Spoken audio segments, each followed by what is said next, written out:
Today we're going to get to know a young man who has spent most of his life observing nature and sharing his findings with audiences around the world. He started a nature blog in 2012 before launching Natural World Facts and his first ever video. He is inspired in part by the legendary David Attenborough. He has pronounced hundreds of educational science videos, partnering with leading nature and wildlife organizations and earning thousands of fans all over the world. And he's not even 20 years old, or just barely 20 years old. 2 days in, doesn't count. I'm your host, Peter Groverman. Let's get inside the Global Grove with today's guest, Leo Richards.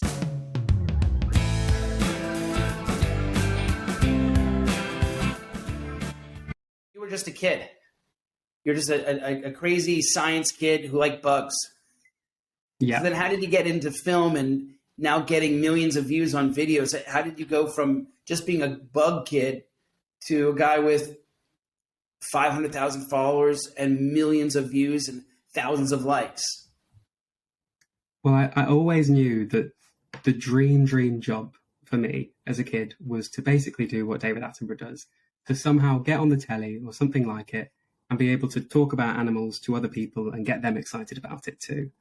And YouTube just seemed kind of the obvious starting point. Back then, it was about 10 years ago, pretty much exactly 10 years ago, in fact. And my brother knew all about how to work his camera and editing software. He bought Final Cut Pro. I'm not too sure why. I think he liked making funny little short films. And we just decided to combine our talents and create videos. And then after a few years, he had to go to university. So I was a bit stuck. Is he older than you? He's 5 years older than me, yeah. I was 8 in the first video, and he must have been 12, 13. Awesome. And he, what's your brother doing now?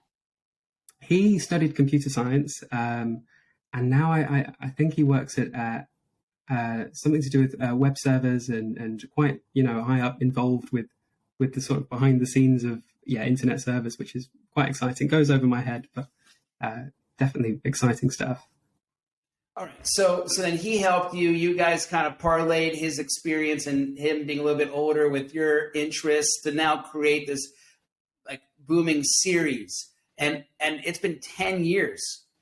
10 years. Most of the videos in that time were admittedly not the best quality, especially after he went to university and I didn't have Final Cut Pro, so I was editing with iMovie, and the quality difference it showed, it went from a teenager editing on Final Cut Pro to very much a kid editing on iMovie with a crappy camera and a fairly decent green screen, which was a bit of a game changer, just like a pop-up sheet of green. And I was able to kind of put videos of the animals behind me, and it felt a lot more professional. But looking back, it was early days.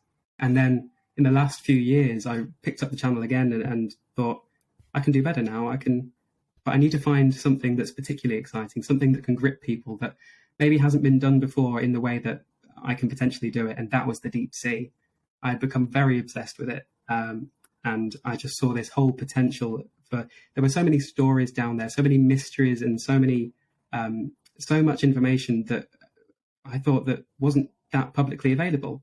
You have ecosystems that seem to defy the laws of physics, like hydrothermal vents, or brine pools, where you basically have an interface on the bottom of the ocean where you have very salty water and then water at normal salinity, and they don't mix. And anything that goes in the super salty water will die instantly from toxic shock.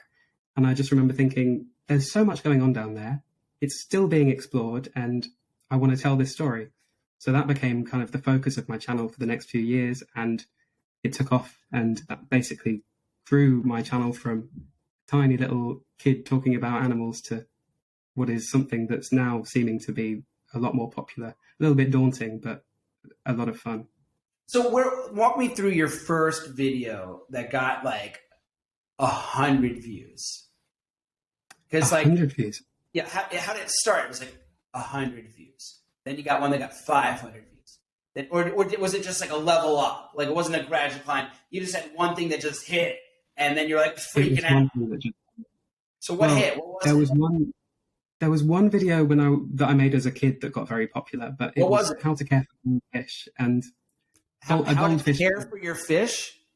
Yes, it was a very bad video, but it was a popular topic.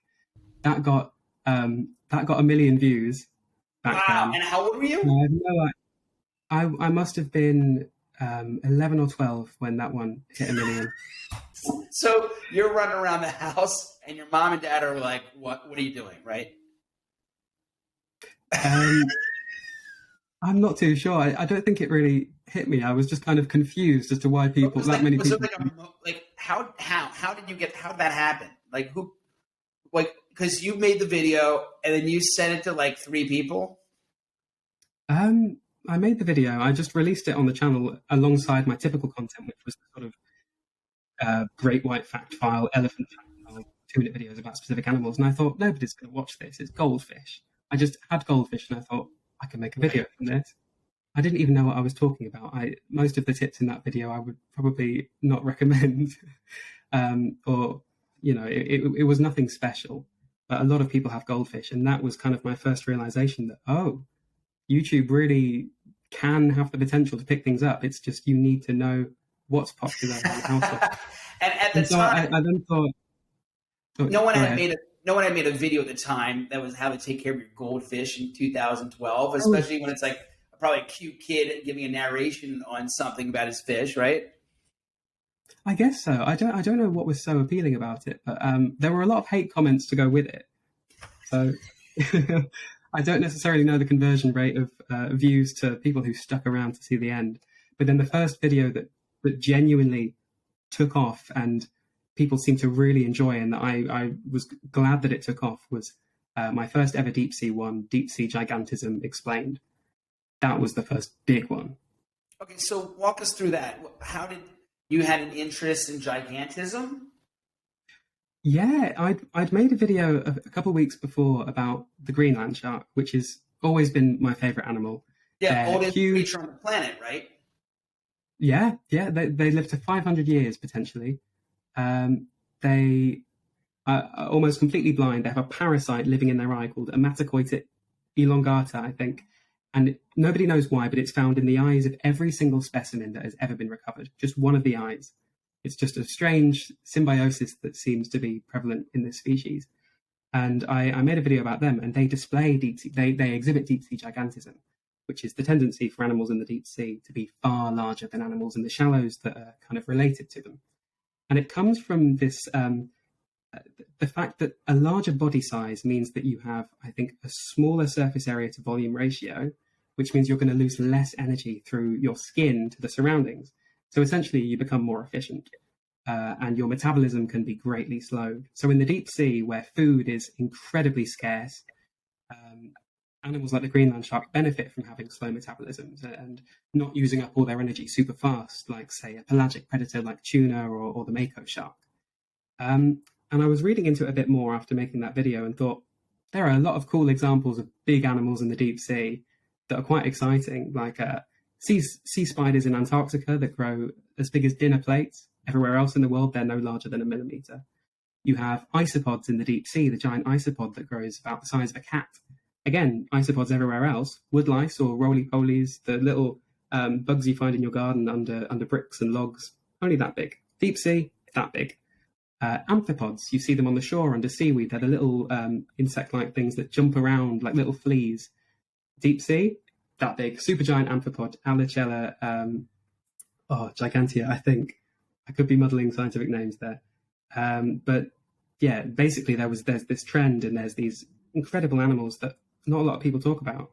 So I put them all into a film, explaining it with the sort of the science and the theories behind why these animals grow so big. And people just loved it. I think the idea of anything huge and mysterious ticks a lot of people's boxes. So that was probably why. Fascinating. All right. And this might be too early in a conversation for this question, but what's your favorite sea creature? Well, the Greenland shark is definitely up there. But I think... Didn't they find one that had a harpoon in it from like the 1800s? Oh, wow. I haven't read about that, but I wouldn't be surprised. That'd be fascinating. Because they do... I read somewhere they found a Greenland shark with like a harpoon from like the 1800s, and that's how they were able to realize that this thing can be over 150 years old. Yeah. No, they live for incredibly long periods of time. The oldest ones that have ever been discovered are more than 250 years older than the United States of America. 250 years before it was founded, this shark that is alive today was swimming around in the oceans. That's insane. Right, so what's your favorite? Greenland shark. All right. They're just too cool. Easy peasy.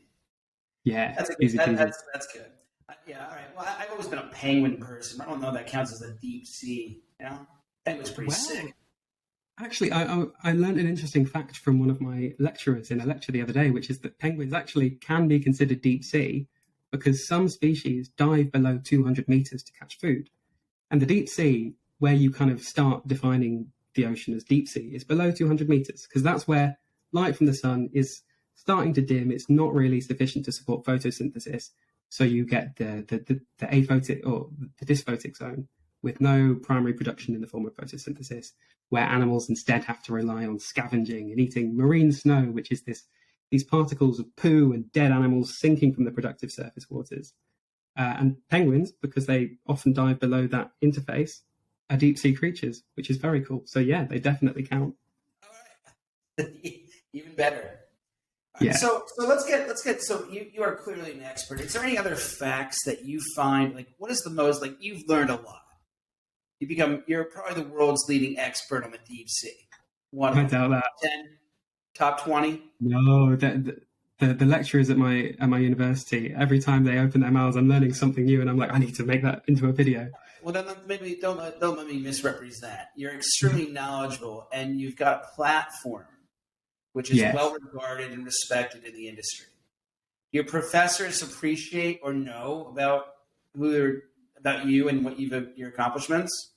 I was very surprised when I reached out to one of my professors who is very involved in deep sea research. I reached out to ask if I could interview him, and he said, "I'm aware of your work and I enjoy it." And this was the beginning of first year, so I still it was before the channel had blown up massively. So I was just surprised that somebody in the field that I was so desperate to get into was already aware of me. And then from then, it gave me a lot more confidence when reaching out to organizations, scientists, researchers to make connections and collaborate. So that was kind of the first moment that I realized I could be taken seriously for doing this. And that was very exciting. Right. That's great. Was there like one moment when your first video, your giganticism of the sea, was there one moment when you were just like, this is going to be a big thing? Or like, when did you know? Was there like, it was featured somewhere or someone tweeted it or shared it? Or when did you know? Do you remember that moment? It was kind of weird to get my head around it at first because it did just blow up. And then I thought, that's a fluke. That's not going to happen again.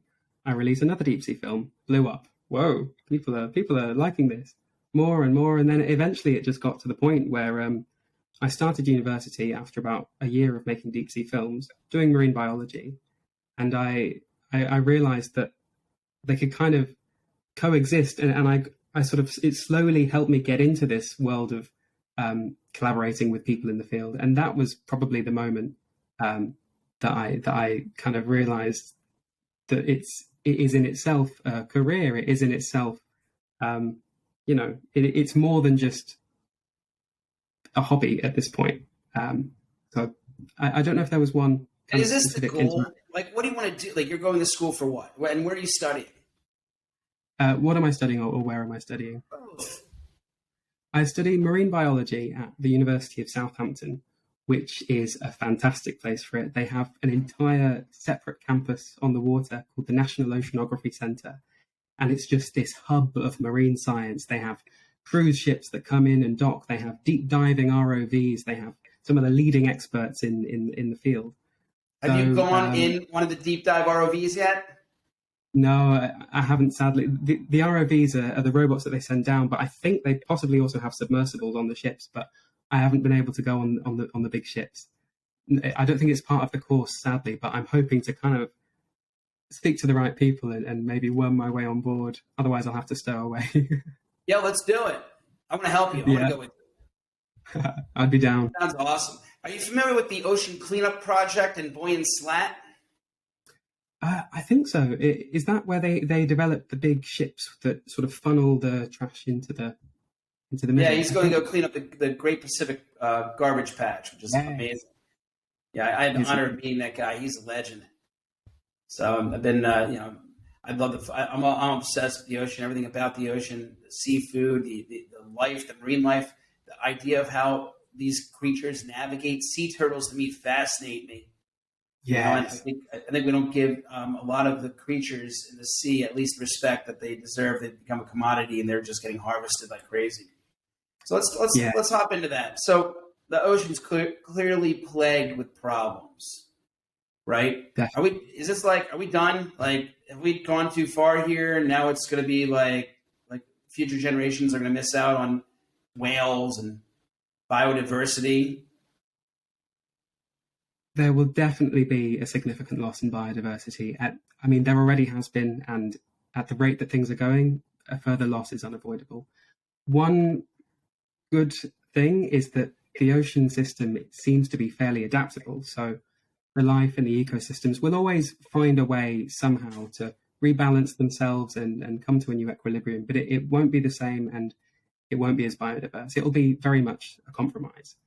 And one of the biggest things that threatens this and is already having a huge impact on the biodiversity of the ocean, and in particular the deep sea, is climate change, but not in the sense that the media tends to talk about it as just melting ice caps and polar bears losing their habitat.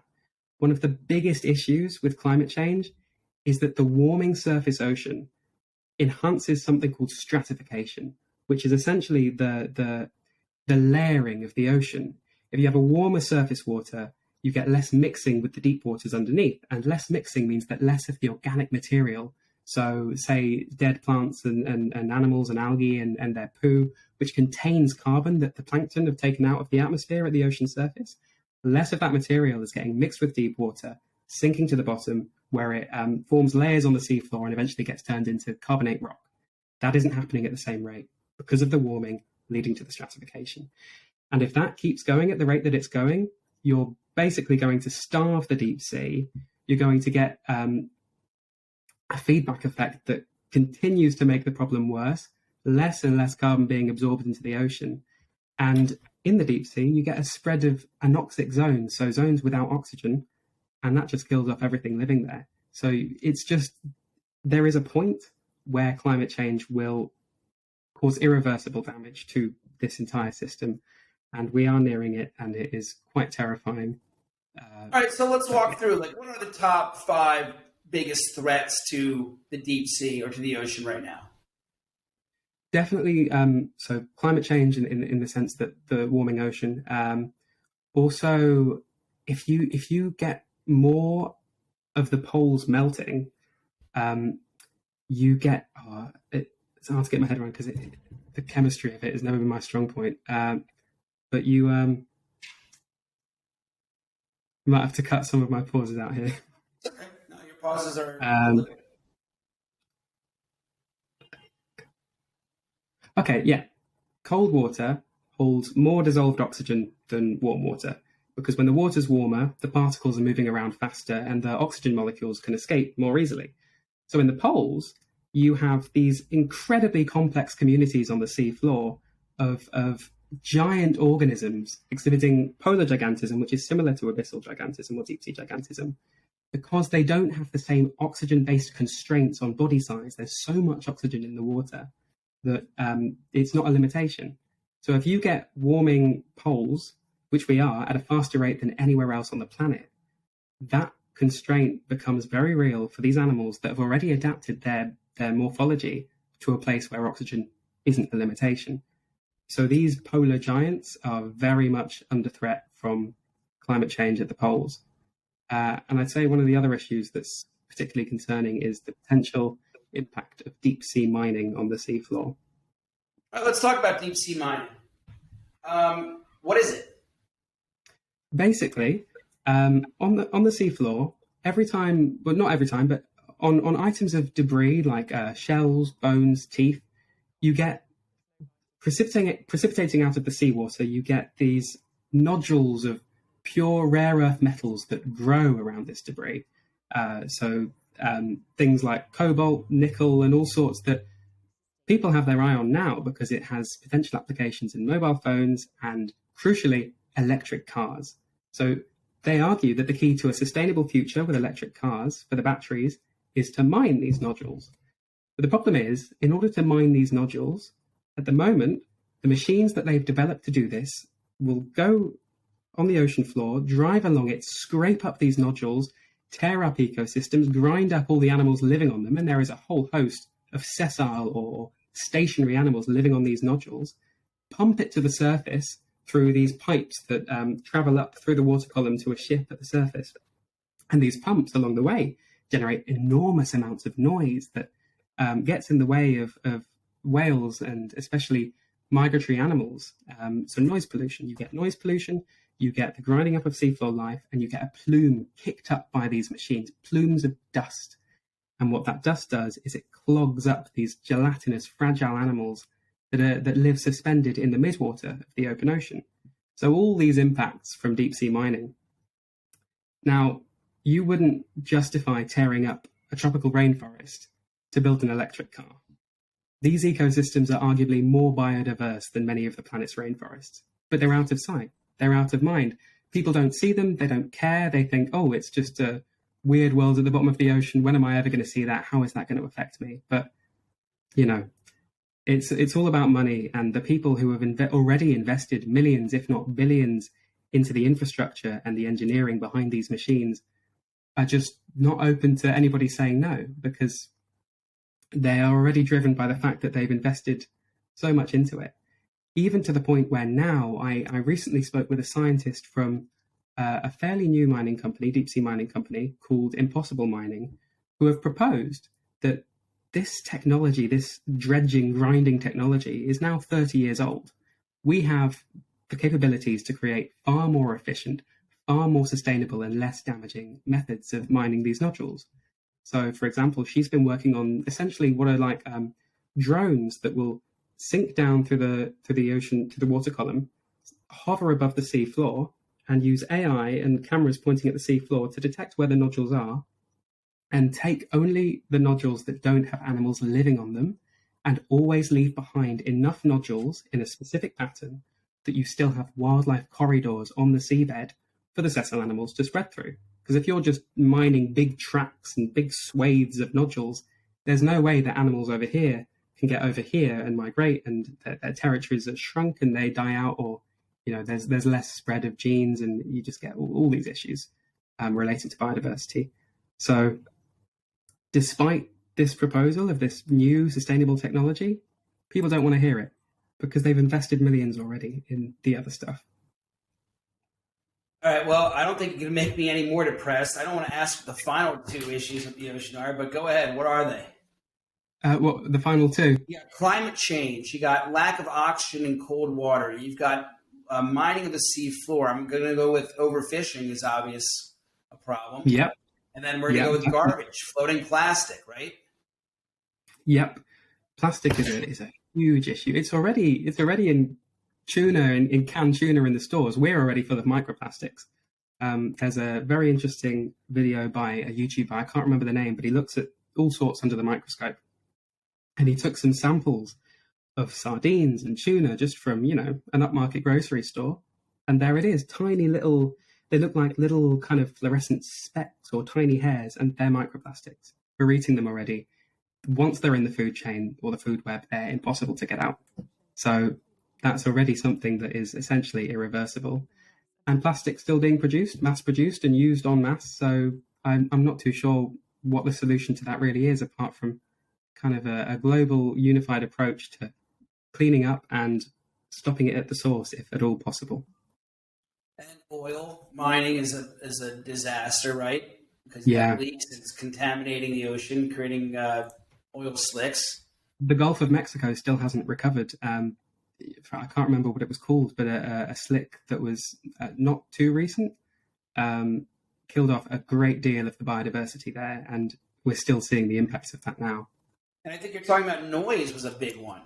It's got to be loud as hell with all these freighters going back and forth. These poor whales are probably have really sensitive ears who've evolved over millions of years so they could hear far reaches of the ocean, now cluttered with ships, and probably, if anything, COVID was probably a relief for nature. Oh, yeah. Mm-hmm.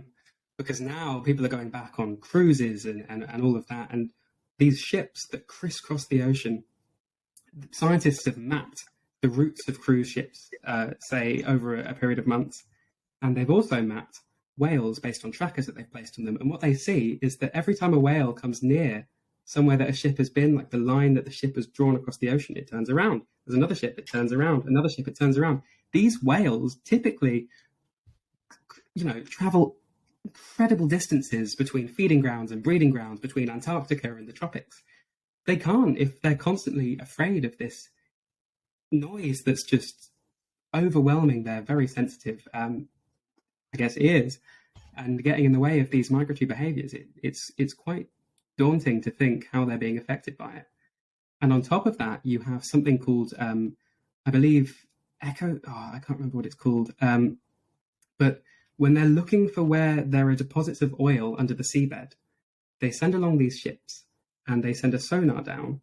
But it's this incredibly loud pulse, almost like a giant gunshot firing, so that it can bounce off the seabed and they can get a reading on, say, the density under the seabed and tell if there's oil there. Same thing affects the whales incredibly. And people are still going ahead and doing that. So that's also quite worrying. Man, I wasn't prepared to be this depressed.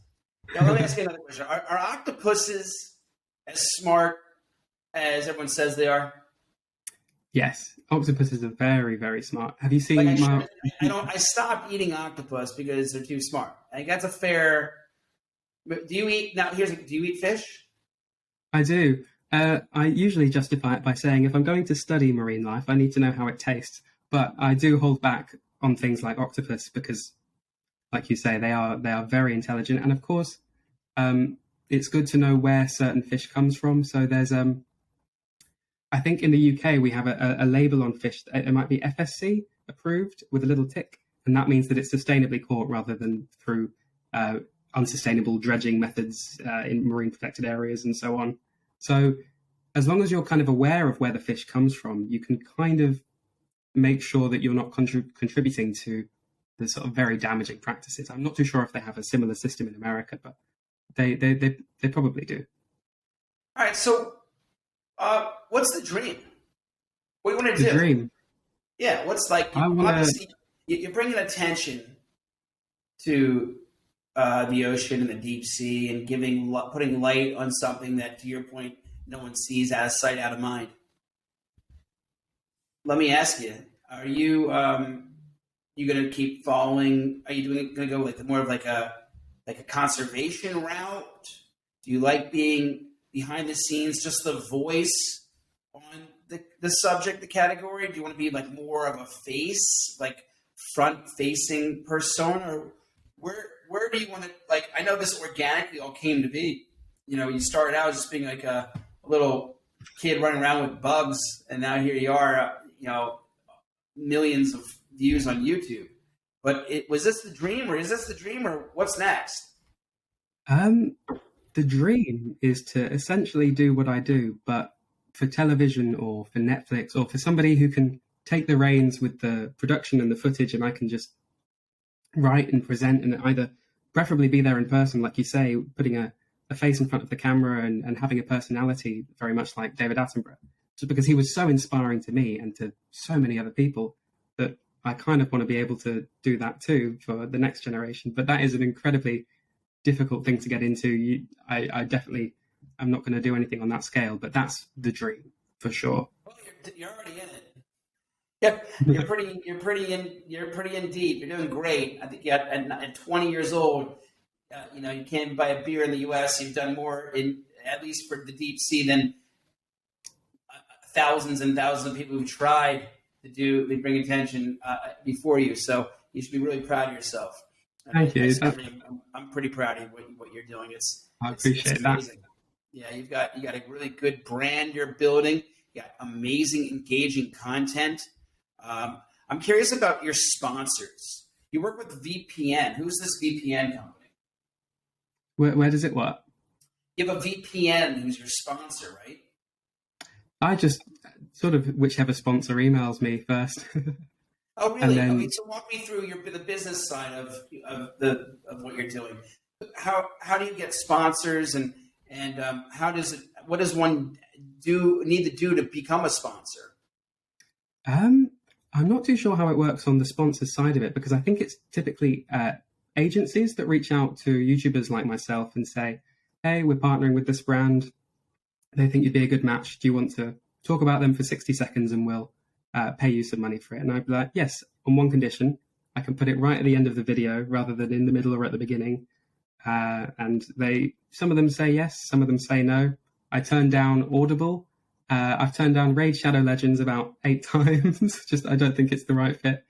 But the VPN companies and all the ones that I've hosted have all said, yeah, that's fine. We understand your content. You're aiming to be immersive and you don't want to disrupt the flow. And I'm like, okay, cool. If they're willing to understand that, then I'm willing to have them as a sponsor. But I very much treat it as... It's all you. You're managing it. You're doing it. You're everything. You are Natural World Facts, right? That's true. Yeah, that's cool. Yeah. And that is one thing that I'm very hesitant to compromise on is kind of making the business side more prevalent than I want it to be, if that makes sense, when it still is very much a passion project. And the fact that I can have a sponsorship at the end and talk for something completely irrelevant for 60 seconds and get paid a good bit of money that helps me with my university degree or with making films, that is just a huge bonus, and it definitely helps. What are you working on now? Well, I'm currently working on another film about deep sea gigantism. So it's been 2 years since the first one. I don't like the way I did it the first time, but it was my first deep sea film. I didn't have this microphone. I recorded it, I think, with my phone microphone, and a lot of the information is very outdated. So I'm addressing those points, making it again, hopefully a lot better, and I'm about halfway through editing that, which should be coming out around the 14th of November, I think.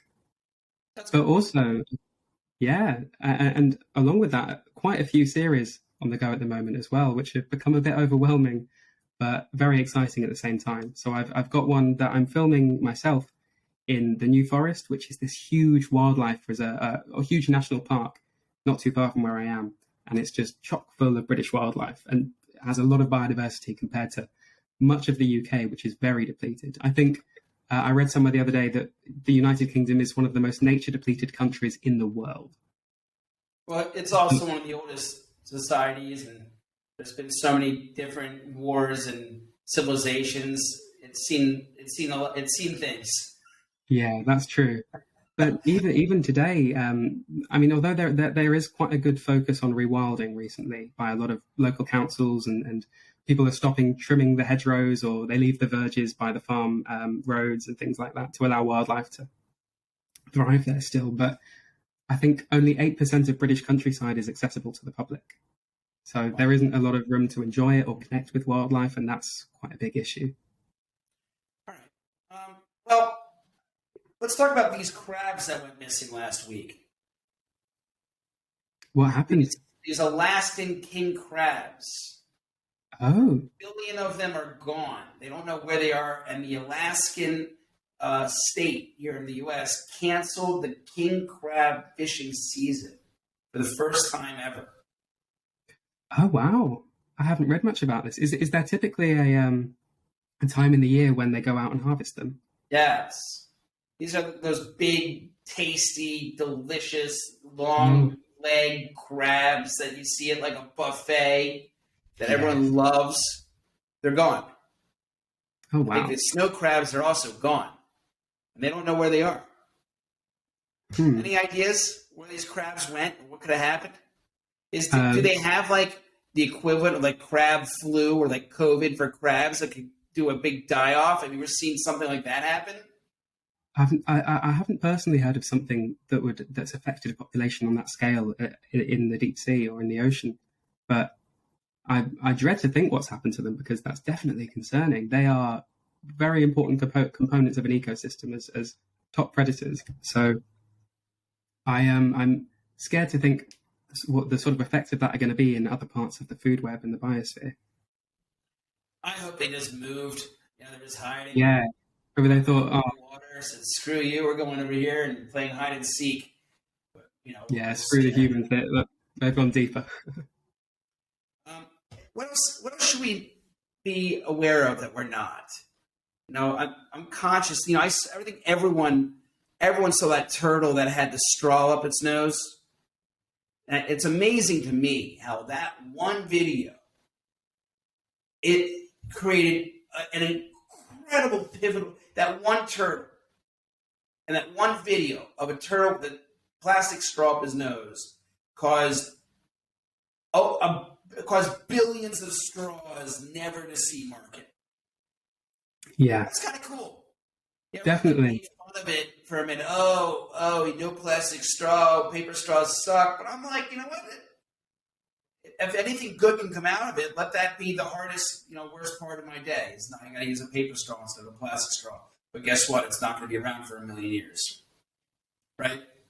Definitely, and I wish that the same would happen to a lot of other places where plastic is still used.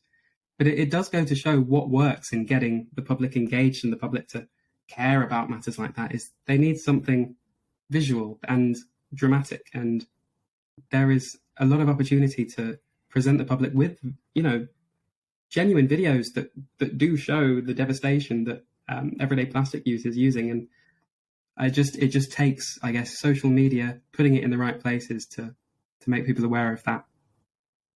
So that's the power of viral video, I guess. Yeah, totally. Yeah, what is it? 1,000 show 1,000 people who show 1,000 people who show 1,000 people, and you're at 1 billion people. Yeah, that's insane. Yeah, something like that. I don't know. Math never my strong suit, but that's at least the logic. You get the idea. Yeah. All right. Well, you got millions of views. Can you monetize your videos? Do you get paid from YouTube? I get paid a bit, yeah. I limit adverts because I try to keep it immersive. So some videos don't have mid-rolls. Some do, I guess, when I remember to turn them off. But it pays a bit. The sponsorship pays more. And I either put that straight back into editing or into university, which drains a lot of money in this country. Can you make a living out of just these YouTube videos? Not at the current place I'm at, but that would be a dream. That if I could do what I do as a full-time career, then that would just be a dream come true, because it's essentially what I've always wanted to do. It is on YouTube rather than on television, but in today's world, that doesn't really seem to be a compromise. Well, Leo, I don't really have any more questions right now. Is there anything that we didn't cover that you think we should cover? Ooh. I'm not too sure. I could talk all day about the oceans. But is there anything that makes you go in awe? Like you're in awe of, like you have the highest regard for, like how far a penguin swims or something? Is there something that just really you just are so, it's so magical to you about the ocean that you just it just makes you go like a total state of awe?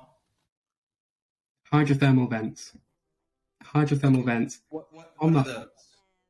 They are essentially these great towering chimneys of rock and minerals and elements that exude out of the sea floor, where you get seepage of superheated hydrocarbons or water that seeps into the sea floor, comes close to where magma is upwelling under the surface, becomes superheated and absorbs minerals from this rock, including things like methane and hydrogen sulfide, jets out of the ocean, builds these chimneys as the minerals are deposited, and crucially supports primary production down at the bottom of the ocean where there is no sunlight and no photosynthesis.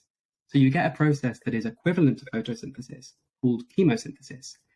And this is just, it's amazing because it means that you have vibrant, biodiverse communities of life that aren't scavenging like everywhere else in the deep sea. They are thriving on bacteria that do the same job that plants and algae do in the sunlight zone at the surface of the ocean, or trees and forests on land. And you get very strange life forms because they're adapting to a very distinct world with its own unique features, providing unique niches. So, for example, you get tube worms, these incredibly long, 3 meter long worms in these hard casings that allow the bacteria, the chemosynthetic bacteria that is converting the dissolved chemicals into nutrients, into glucose, they allow the bacteria to live inside a specialized gut called a trophosome inside their bodies. So that they allow the bacteria to live inside this specialized organ. And what that shows is that they have become adapted to this symbiosis. They are perfectly suited to it. They're specialized. And a lot of the animals we see at these vents are just like that. They are specialized. They are unique, endemic, and not found in any other kind of environment. And so to me, that makes me go, wow. Hydrothermal vents, chemosynthetic environments. Cool. And Leo, I really want to thank you for your time today.